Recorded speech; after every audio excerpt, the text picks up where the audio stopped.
Welcome to Ross Manor's Malpractice Prevention Training. My name is Jonathan Murdoch, and I'm the administrator of this facility. A little background on myself. I've been a paramedic, police officer, and nurse, providing care to those in need for over 15 years.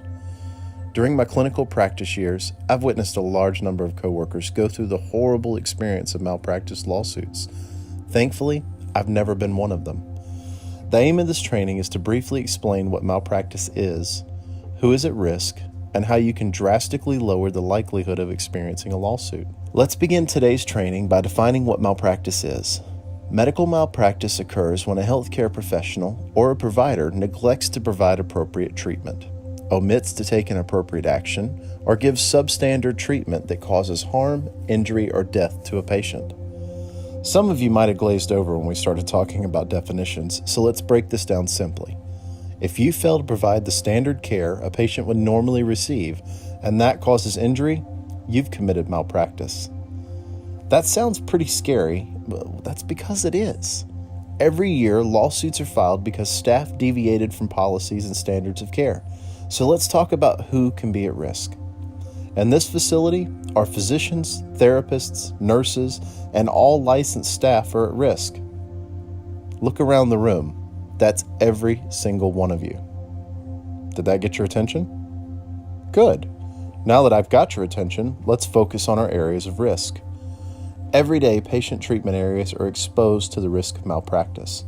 This facility has specific policies in place developed to protect you and your patients.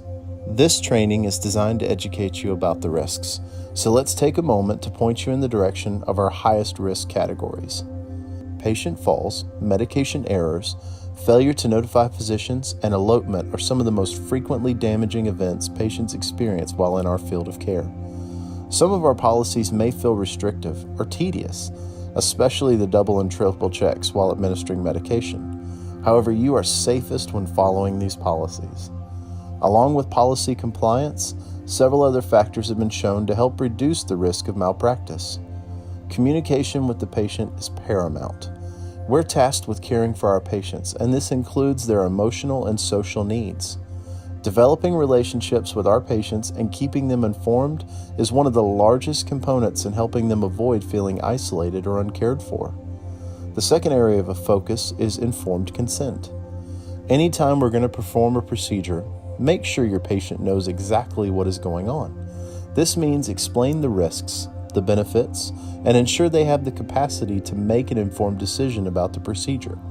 Patients have the final say on what happens to their bodies. Lastly, we need to document our daily work lives. The state of Maine has a statute of limitations allowing suits from up to 3 years ago.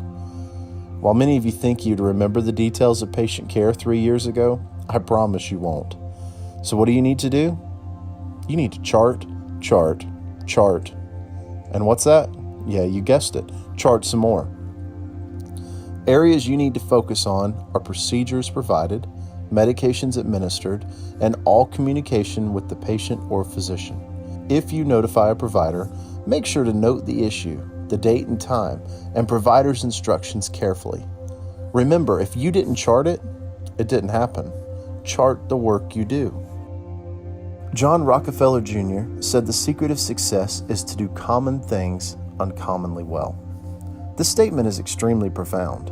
Here at Ross Manor, all of our policies have been designed to show us how to perform common tasks uncommonly well. Follow the policies and provide the care you would want to receive. Stick to these principles, and malpractice should never be a part of your career.